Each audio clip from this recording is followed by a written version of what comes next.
Hello students, welcome to my channel theory guru. Professor Aspit Kaur here. कैसे हो आप सब? होप आप सब फाइन होंगे, सेफ होंगे अपने घरों के ऊपर। तो इस वीडियो में हम डिस्कस करेंगे इंटेंजिबल एसेट्स का फर्दर पार्ट। तो इंटेंजिबल एसेट्स का मीनिंग आपको क्लियर हो गया, ठीक है। ये है accounting standard 26, Indian accounting standard 38 part 2। तो इसके अंदर हम बात करेंगे रिकॉग्निशन के बारे में कि कैसे रिकॉग्नाइज करते हैं। तो देखो, कोई भी इंटेंजिबल एसेट, चाहे वो परचेज्ड है, चाहे आपने परचेज करा है, जैसे गुडविल को हम परचेज भी करते हैं सम टाइम, ठीक है। तो चाहे इंटेंजिबल एसेट परचेज्ड है, चाहे सेल्फ क्रिएटेड है, ठीक है। मतलब गुडविल आपने खुद भी तो क्रिएट करी हो सकती है। तो इंटेंजिबल एसेट चाहे परचेज्ड है, चाहे सेल्फ क्रिएटेड है, उसको इंडियन अकाउंटिंग स्टैंडर्ड 38 के अंदर तभी रिकॉग्नाइज करना है, इफ एंड ओनली इफ, तभी रिकॉग्नाइज करना है अगर it is probable that the future economic benefit that are attributable to the asset will flow to the entity। कि फ्यूचर में होने वाला इकोनॉमिक बेनिफिट जो कि उस एसेट के साथ जुड़ा हुआ है, वो किसको मिलेगा? एंटिटी को मिलेगा। तो अगर एंटिटी को मिलेगा उससे होने वाला फ्यूचर इकोनॉमिक बेनिफिट, तभी हम उसे अपना एसेट रिकॉग्नाइज करेंगे, ठीक है। और जो उसकी कॉस्ट है, cost of the asset can be measured reliably. तो अगर आप उसकी कॉस्ट को रिलायबली मेजर कर सकते हो, तभी आपने उसको अपना एसेट रिकॉग्नाइज करना है। तो ये था फर्स्ट पॉइंट, ठीक है। सेकंड पॉइंट में कहते हैं कि an entity shall assess the probability of expected future economic benefits using reasonable and supportable assumptions that represent management's best estimate of the set of economic conditions that will exist over the useful life of the asset। इसका मतलब क्या है कि जो भी आपने estimate लगाना है ना फ्यूचर इकोनॉमिक बेनिफिट। अब देखो वर्ड कौन सा यूज हो रहा है? फ्यूचर। तो अगर हम फ्यूचर के बारे में बात कर रहे हैं तो डेफिनेटली कहीं ना कहीं उसके अंदर एस्टिमेशन इन्वॉल्व होगा, क्योंकि फ्यूचर अनप्रिडिक्टेबल है। तो हम कुछ एस्टिमेशंस के बेसिस पे फ्यूचर की अमाउंट निकालेंगे, राइट। तो कहते हैं जो भी आप फ्यूचर इकोनॉमिक बेनिफिट्स एक्सपेक्ट कर रहे हो वो किसके ऊपर बेस्ड होना चाहिए? Reasonable and supportable assumptions. Obviously कुछ एजम्पशंस के बेसिस पे हम वो अमाउंट निकालेंगे कि हमें फ्यूचर में कितना इकोनॉमिक बेनिफिट होगा। तो वो जो एजम्पशंस हैं वो रीजनेबल और सपोर्टेबल बेसिस पे होनी चाहिए, और वो ये बताएं कि मैनेजमेंट ने अपने बेस्ट एस्टिमेट्स के थ्रू ये जो वैल्यू है वो निकाली है, ठीक है। फिर हमारे पास आता है कि the standard specifies additional recognition criteria for internally generated intangible assets.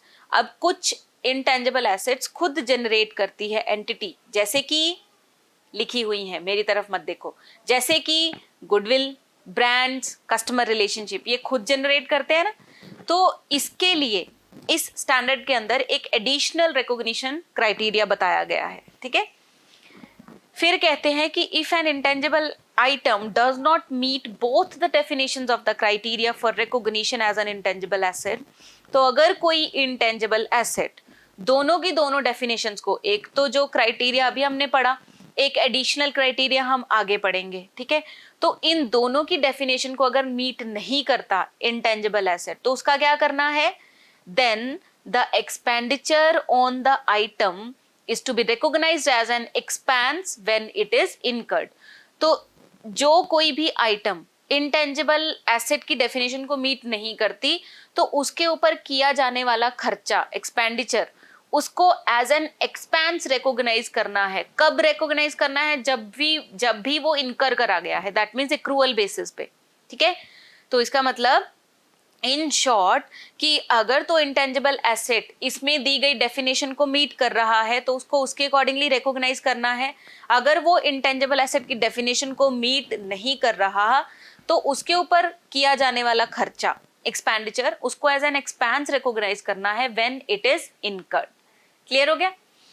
फिर आता है मेजरमेंट की बात करते हैं कि उसको कैसे मेजर करना है। तो कहते हैं मेजरमेंट दो तरीके से होती है, एक होती है इनिशियल मेजरमेंट, ठीक है, और दूसरी होती है सब्सीक्वेंट मेजरमेंट, ठीक है।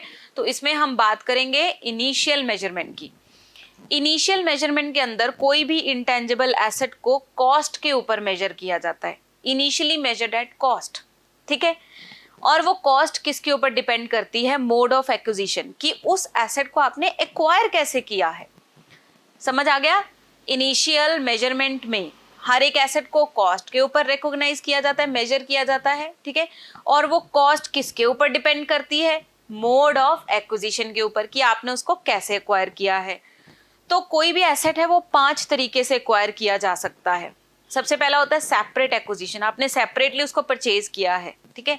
दूसरा होता है acquisition as part of a business combination. कई बार होता है ना कि एक एंटिटी ने दूसरी एंटिटी को क्या कर लिया, एक्वायर कर लिया, तो उसके अंदर जितने भी एसेट्स थे वो भी साथ में आ गए, तो acquisition as part of a business combination, ठीक है। तीसरा हो सकता है एक्सचेंज ऑफ एसेट्स, कि आपने कोई एसेट दिया और उसके बदले में एक और एसेट ले लिया। या फिर हो सकता है acquisition by way of a government grant. अब कई बार कोई जमीन होती है जो गवर्नमेंट के अंदर आ जाती है, तो गवर्नमेंट उसके लिए पैसे पे कर देती है और आपको वो जमीन हर हाल में देनी पड़ती है गवर्नमेंट को। अब जैसे सड़कें बनाने के लिए कितनी सारी जमीन किसानों की, ठीक है, खेत, वो सारे सड़कों के बीच में आ जाते हैं, तो वो गवर्नमेंट को देने पड़ते हैं, ठीक है। तो acquisition by way of a government grant, कुछ भी लाइक अब अगर हम इंटेंजिबल एसेट्स की बात कर रहे हैं तो आपके दिमाग में क्वेश्चन आया होगा ना कि मैम ने तो रोड की एग्जांपल दे दी, तो वो तो टेंजिबल एसेट है। तो अगर मैं इंटेंजिबल एसेट की बात करूँ तो जैसे कि जो ये नेटवर्क्स होते हैं ना, ठीक है, उसके मोबाइल नेटवर्क्स, तो उसके लिए भी उनको जगह चाहिए नेटवर्क्स लगाने के लिए। अब नेटवर्क्स को हम देख तो नहीं सकते, वो इंटेंजिबल एसेट हो गया एक तरह का। तो कई बार acquisition by way of a government grant भी पॉसिबल है। और फिफ्थ होती है इंटरनली जनरेटेड इंटेंजिबल एसेट्स। तो इस वीडियो के अंदर हम इन पांचों के बारे में बात करेंगे कि हर एक वन बाय वन हम डिस्कस करेंगे कि इसके अंदर किस कॉस्ट के ऊपर इंटेंजिबल एसेट को मेजर किया जाता है, ठीक है। तो फर्स्ट है सेपरेट एक्विजिशन, जहां पे आपने एसेट को सेपरेटली एक्वायर करा है, ठीक है। Cost of an intangible asset includes purchase price, जितने का आपने एक्वायर करा है, प्लस उसके अंदर आपने ऐड करना होता है import duties plus non refundable taxes minus rebates. उसके साथ साथ आपने ऐड करना है डायरेक्टली एट्रीब्यूटेबल कॉस्ट। अब डायरेक्टली एट्रीब्यूटेबल कॉस्ट के अंदर आ जाता है कि मतलब आपको एसेट को वर्किंग कंडीशन में लाने के लिए जो जो भी खर्चे बियर करने पड़ते हैं, जैसे कि cost of employee benefit, professional and legal fees, cost of testing etcetera. तो जितने भी खर्चे आप बियर करते हो टू मेक इट वर्किंग, वो सारे डायरेक्टली एट्रीब्यूटेबल कॉस्ट के अंदर आते हैं, ठीक है। लेकिन कुछ खर्चे इसके अंदर इंक्लूड नहीं करने होते, expenditures that are not part of the cost of an intangible asset, जैसे कि cost of advertising and promotional activities. तो मान लो अगर प्रमोशनल एक्टिविटीज के ऊपर या एडवर्टीजमेंट के ऊपर कोई भी खर्चा किया गया है तो उसको इंक्लूड नहीं करना। Cost of staff training, staff को ट्रेनिंग देने के लिए कोई खर्चा बियर किया गया है तो वो भी इंक्लूड नहीं करना। अदर जर्नल ओवरहेड कॉस्ट, वो भी आपने इंक्लूड नहीं करनी।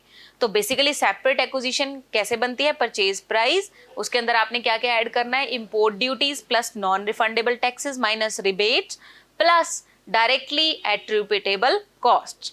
क्लियर? दूसरा आता है acquisition as part of a business combination. तो जब कभी भी आपका एसेट जो है इंटेंजिबल एसेट वो आपने एक्वायर करा है as part of business combination, तो उसको हमेशा आपने फेयर वैल्यू के ऊपर ही मेजर करना है कि जिस दिन आपने एक्वायर किया था ना, एट द एक्विजिशन डेट, जिस दिन आपने एक्वायर करा था उस दिन उसकी जो फेयर वैल्यू थी उसी के ऊपर आपने उसको मेजर करना है। तीसरा हमारे पास आता है एक्सचेंज ऑफ एसेट्स। तो कहते हैं एक्सचेंज ऑफ एसेट्स के अंदर कोई भी इंटेंजिबल एसेट हम एक्वायर कर सकते हैं इन एक्सचेंज फॉर सिर्फ नॉन मोनेटरी एसेट या एसेट्स, चाहे एक नॉन मोनेटरी एसेट के बदले या एसेट्स के बदले, या फिर combination of monetary as well as non monetary assets. दोनों ही केसेस में cost of such an intangible asset is measured at fair value. तो चाहे आपने सिर्फ एक नॉन मोनेटरी एसेट देके या एसेट्स देके उसको लिया है, या आपने combination of monetary as well as non monetary asset या एसेट्स के बदले में उसको लिया है, तो उसको आपने किस कॉस्ट के ऊपर मेजर करना है? Eight fair value. लेकिन फेयर वैल्यू के ऊपर मेजर करने के लिए दो जो कंडीशंस है उनको फुलफिल करना जरूरी है, जिसमें पहली कंडीशन क्या है? If exchange transactions has a commercial substance. अब कमर्शियल सब्सटेंस का मतलब क्या होता है? कहते हैं कि expected cash flow after the exchange, मतलब आपने एक्सचेंज करने के बाद, एसेट्स को एक्सचेंज करने के बाद जो एक्सपेक्टेड कैश फ्लोज आपने निकाले हैं, एस्टिमेट करे हैं, दैट डिफर, किससे डिफर कर रहे हैं? Differ from What would have been expected without this occurrence? अगर आपने एक्सचेंज ना किया होता तो आपको क्या फ्लोज आते, कैश फ्लोज आते? तो इसका मतलब जो आपने एक्सचेंज करा है एसेट्स का, तो आपने दोनों वैल्यू निकालनी है कि एक्सचेंज करने के बाद आपको क्या एक्सपेक्टेड कैश फ्लोज आ रहे हैं और एक्सचेंज करने के बिना आपको क्या एक्सपेक्टेड कैश फ्लोज आते। तो अगर इनमें डिफरेंस है ना इन दोनों वैल्यूज के अंदर, तो उसको हम कमर्शियल सब्सटेंस बोलते हैं। ठीक है, तो अगर एक्सचेंज ट्रांजैक्शंस का कोई कमर्शियल सब्सटेंस है तो आपने फेयर वैल्यू के ऊपर ही उसको मेजर करना है। प्लस दूसरी कंडीशन क्या है, fair value of asset given up और received can be measured reliably, कि आप फेयर वैल्यू को रिलायबली मेजर कर सकते हो। ठीक है, तो ये दो कंडीशंस अगर फुलफिल कर रहा है तो आपने उसको फेयर वैल्यू के ऊपर मेजर करना है। फोर्थ हमारे पास आ जाता है acquisition by way of a government grant. So if an entity acquires the intangible asset by way of government grant, तो then it should be measured at again fair value। तो उसको भी आपने फेयर वैल्यू के ऊपर major करना है, जैसे कि टेलीकॉम ऑपरेशन राइट। ठीक है, तो ये एग्जांपल हो गई आपकी कि bye way of government grant. फिर हमारे पास आता है fifth, this is most important, internally generated intangible assets, right.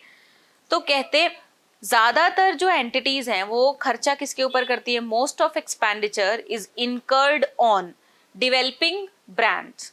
ठीक है, ज्यादातर खर्चा किसके ऊपर करती है एंटिटीज, कि अपनी ब्रांड्स को वो डेवलप करें। तो ब्रांड्स को क्यों डेवलप करते हैं, उसका ऑब्जेक्टिव क्या होता है? Basic objective behind is to generate future economic benefits.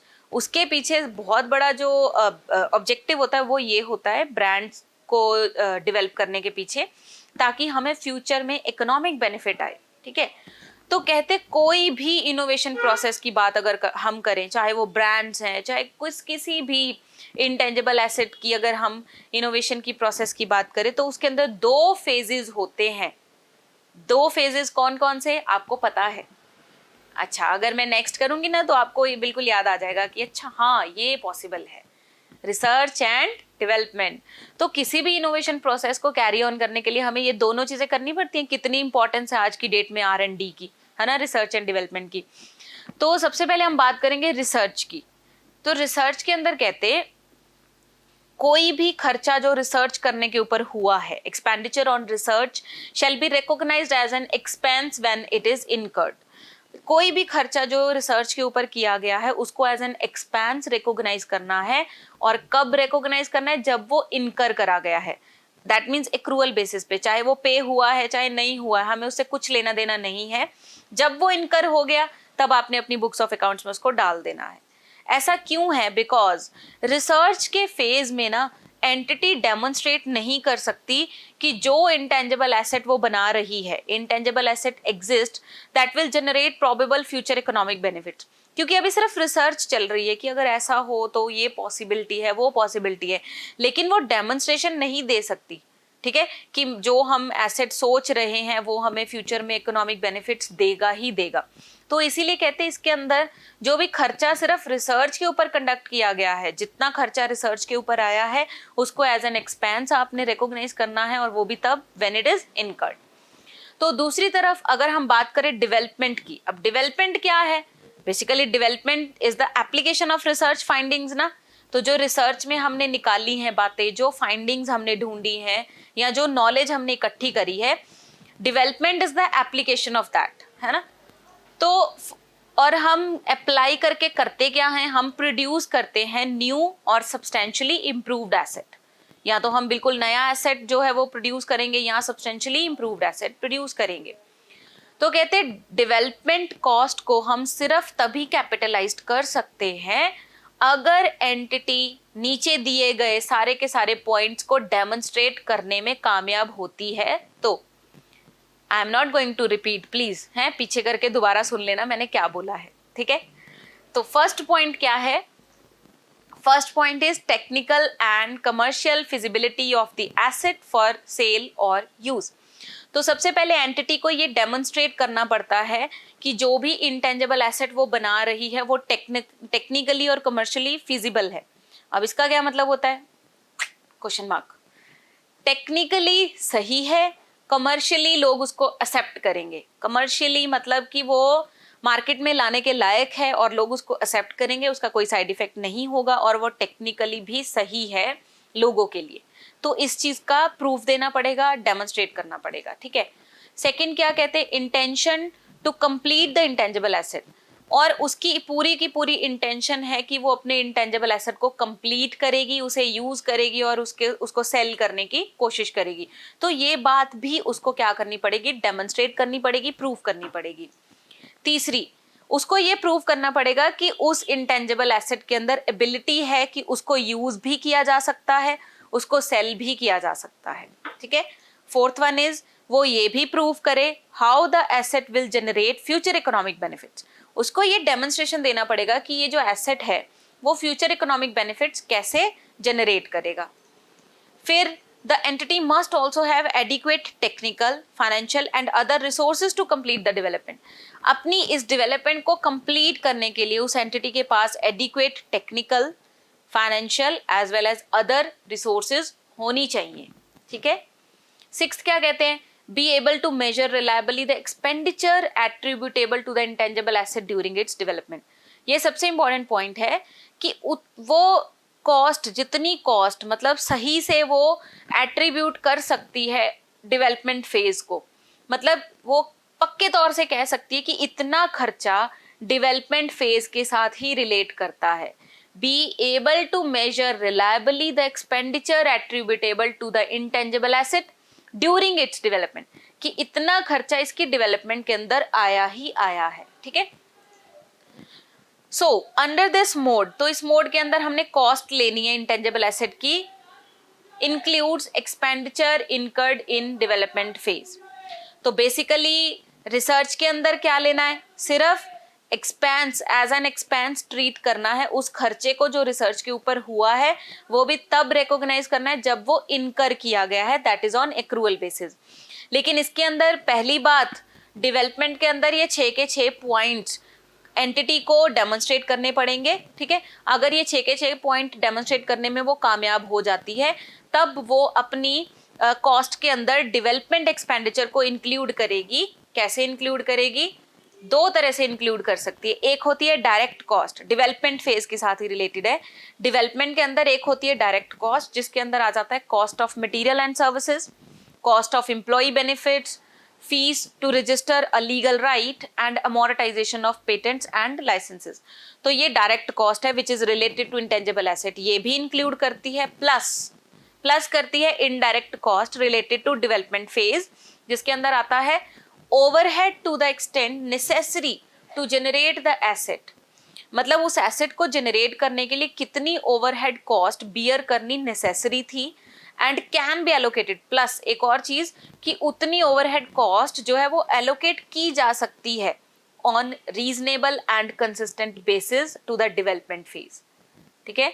कितनी कम से कम ओवरहेड कॉस्ट बियर करनी जरूरी थी और वो ओवरहेड कॉस्ट जो है वो एलोकेट की जा सकती है to the development phase on a reasonable and consistent basis, वो इंक्लूड करनी है। प्लस कोई भी borrowing cost in certain cases, तो कोई भी अगर बोरोइंग कॉस्ट है वो भी आप इंक्लूड कर सकते हो, ठीक है।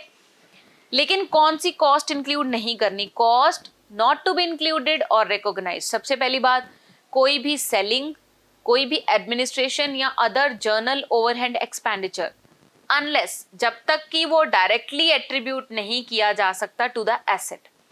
अगर कोई भी सेलिंग, एडमिनिस्ट्रेशन या जर्नल ओवरहेड डायरेक्टली एट्रीब्यूट किया जा सकता है कि नहीं भाई ये इसी के डेवलपमेंट के लिए ही खर्चा हुआ है, तो वो तो ऐड करना है। लेकिन जिस भी सेलिंग, एडमिनिस्ट्रेशन या अदर जर्नल ओवरहेड को आप डायरेक्टली एट्रीब्यूट नहीं कर सकते टू द एसेट, उसको इंक्लूड नहीं करना, ठीक है। दूसरा, कोई भी इनएफिशिएंसीज या इनिशियल ऑपरेटिंग लॉसेस, उसको इंक्लूड नहीं करना। और तीसरा, कोई भी एक्सपेंडिचर ऑन ट्रेनिंग स्टाफ को ट्रेनिंग प्रोवाइड करने के लिए अगर कोई भी खर्चा किया है टू ऑपरेट द एसेट, तो वो भी इंक्लूड नहीं करना, ठीक है। So this was all about initial measurement. तो इससे नेक्स्ट वीडियो के अंदर हम डिस्कस करेंगे सब्सिक्वेंट मेजरमेंट के बारे में। टिल देन होपफुली आपको यहाँ तक टॉपिक बिल्कुल क्लियर हो गया होगा। तो अगर आपको मेरी वीडियोस अच्छी लग रही हैं, दूसरे बच्चों के साथ शेयर कीजिए, चैनल को सब्सक्राइब कीजिए, लाइक कीजिए, कमेंट कीजिए। Thank you so much for watching, have a nice day और जुड़े रहिए इसी तरह से हमारे चैनल थ्योरी गुरु के साथ, which is providing best confined theory notes of commerce. Thank you so much.